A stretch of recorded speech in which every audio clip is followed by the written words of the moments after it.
Hello, let's look at what is rest and pause today. Now, rest and pause is again a form of high intensity training, but it has to be used sparingly, and you cannot use it on all of your workouts because it's very intense and you know you can overtrain very quickly. Now, as per Mike and as per my experience, how rest and pause should be used is you rest for 10 seconds and you wouldn't do any more than 4 repetitions. Now you pick a weight which is like a 1 rep max, or you close to 1 rep max, or maybe around 2 rep max, and you do it in a very strict fashion. No jerking of the weights, and it has to be in a very controlled fashion. And once you're done with the first rep, you rest for 10 seconds, and then the second rep you again do it and you rest for 10 seconds. By the time you finish your third rep, you would already would have been tired or exhausted because you've already put in your maximum effort. So by the third rep, your strength would reduce by 20%, so you can lower the weight and pause 15 seconds and take another 10 to 15 seconds of rest. No more than 4 reps should be done when you train in a rest and pause fashion.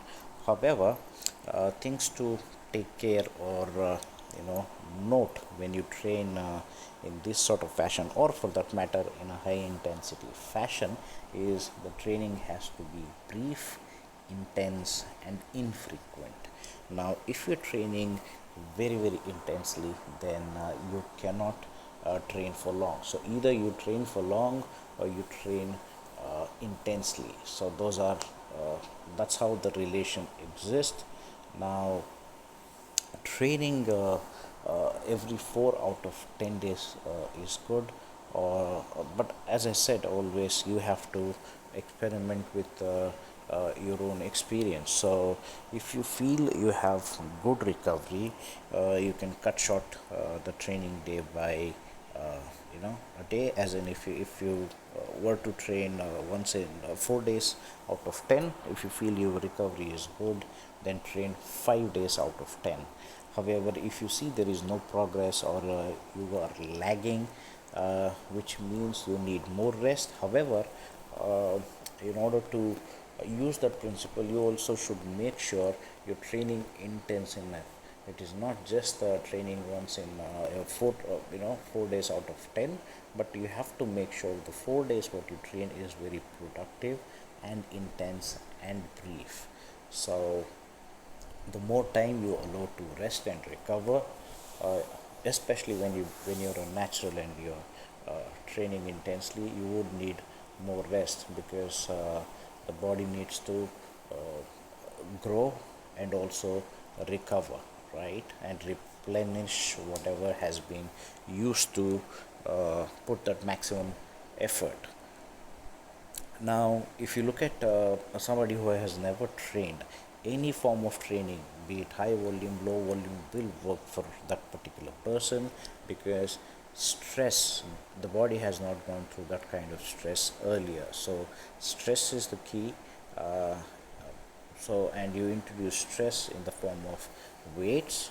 So the higher the intensity, higher the effort, the more stress which is put on the body, and body takes time to adapt to it. And once it's adapted, you have to introduce new form of stress with increasing weights or increasing number of repetition.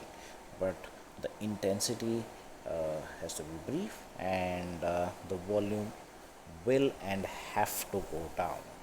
So some of the key factors to focus is make sure your form is strict.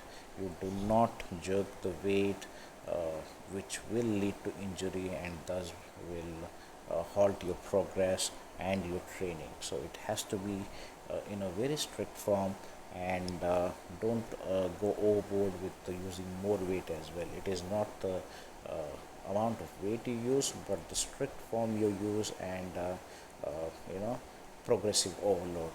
So that's about rest and pause and other factors which can help you in terms of high intensity. Hope you like the video. Share it, like it, and subscribe to my channel. Thank you.